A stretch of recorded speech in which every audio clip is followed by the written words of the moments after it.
بسم اللہ الرحمن الرحیم۔ میدان کربلا میں شہادتوں کا سلسلہ شروع ہے۔ جان نثاران اہل بیت ایک ایک کر کے اپنی جانوں کے نذرانے پیش کر رہے تھے۔ اب خاندان اہل بیت کے فرزند نانے کے دین کی خاطر عظمت اسلام کے لیے جام شہادت نوش کرنے کو تیار ہیں۔ اونو محمد، میرے پیارے مسلمان بہن بھائیوں، کون اونو محمد کون تھے؟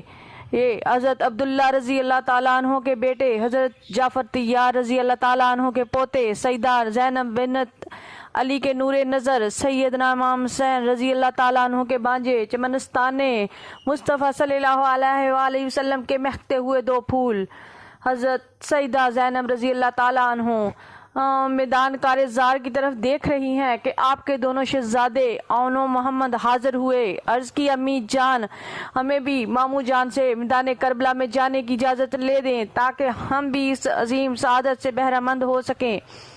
سیدہ اونو محمد کے جذبہ و شہادت کو دیکھ کر خوشی سے جھوم اٹھی اور خدا تعالیٰ کا شکر ادا کیا۔ فرمایا، بیٹا تمہاری ماں زینب بھی یہی چاہتی ہے۔ بیٹو، تمہاری اس اچھی آرزو اور خواہش سے میرا دل راضی ہو گیا ہے اور مجھے تم پر فخر ہوگا کہ میری گود میں پلنے والوں نے دین حق کی خاطر جان دینے سے گریز نہیں کیا۔ بیٹو، دنیا قیامت تک تمہارے گن گائے گی۔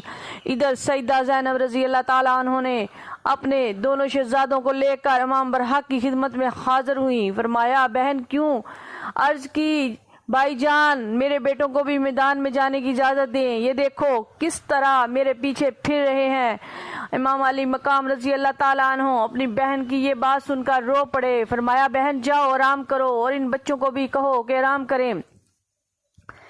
میں اپنی خاطر اپنی بہن کی گود خالی نہیں کروانا چاہتا۔ سیدہ نے پھر دامن پھیلا دیا۔ عرض کی، یا امام، یہ میرے دل کی حسرت ہے، اسے پورا فرمائیں۔ میں دیکھ رہی ہوں کہ غلام قربان ہو رہے ہیں، آپ بھی انہیں اجازت فرمائیں۔ میرے بچوں کو بھی اجازت دیں تاکہ ناموس سے اسلام کے تحفظ میں میرا حصہ بھی شامل ہو جائے۔ مجھے احساس ہے کہ میرے دو ہی بیٹے ہیں۔ نانے مصطفیٰ صلی اللہ علیہ وآلہ وسلم کی شریعت کی خاطر زینب ایسے سینکڑوں بیٹے بھی قربان کرنے کے لیے تیار ہے۔ عرض کی، یا امام، مجھے خالی نہ لٹائیے۔ اگر آپ نے میری یہ درخواست منظور نہ کی اور پھر کل قیامت کے روز امی جان فاطمہ الزہرا علیہ السلام نے مجھ سے پوچھ لیا کہ زینب تیری آنکھوں کے سامنے تیرے بھائی حسین پر مصیبتوں کے پہاڑ ٹوٹے مگر تو دیکھتی رہی، بتائیے میں کیا جواب دوں گی؟ بھائی جان، بہنوں کو بھائیوں کا بڑا احساس ہوتا ہے، اور پھر زینب یہ کس طرح برداشت کر سکتی ہے کہ کوئی ظالم اسلام کے نام پر حکومت لے، پھر اس کی حدوں کو توڑنا شروع کر دے۔ یا امام، آپ کی بہن زینب جانتی ہے کہ یہ وقت آپ پر سخت آزمائش کا وقت ہے، ہر طرف مصیبتوں اور پریشانیوں کے بادل چھائے ہوئے ہیں، لہذا مجھے اجازت دیں کہ میں اپنے بچوں کو تیار کروں، قربان جائیں سیدہ کے صبر پر اور سیدہ کے حوصلے پر، اس لیے کہ تاریخ میں بہنوں کے واقعات بہت ہوں گے مگر زینب جیسی وفاداری کسی نے نہیں کی۔ بہنیں نذرانے کے طور پر پیسے، کپڑے یا دیگر اشیاء تو دے دیتی ہیں مگر بچے کوئی نہیں دیتی۔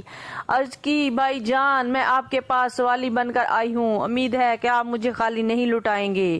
اجازت دیں میں اپنے بچوں کی سخاوت کروں۔